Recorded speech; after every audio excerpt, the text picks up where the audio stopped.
কত কি নিয়েছিল ফুচকা মিষ্টি টিষ্টি। এখন আমাদের বাড়ির সামনে। হ্যাঁ দা তুই বাড়ি যাবি?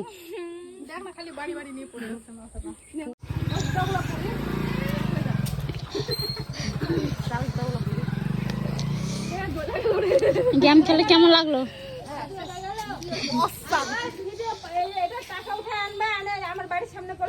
তো আমরা ব্রিজের নিচে খেলেছিলাম, ওই গেমটা আমাদের ভালো হয়নি, সেজন্য আমার বাড়ির সামনে এসে এই গেমটা আমাদের খুবই ভালো হলো। আর এখানে মেনু ছিল আমাদের ফুচকা আর মিষ্টি, কে কত খেতে পারো। তো যাই হোক খুবই ভালো লাগলো। আজকের মতো গেম আমাদের এখানে শেষ।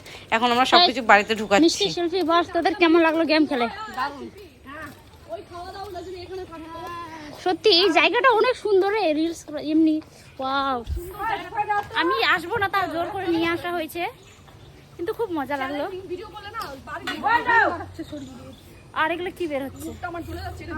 আমার এই যে নিচের সাইডে খুব জ্বলতেছে। এখন যাবো আমরা ভেতরের দিকে। Bye bye. আর সবাই টাটা করে দাও। টাটা। চলো বাড়ি চলে যাচ্ছে আর আমি থেকে যাচ্ছি।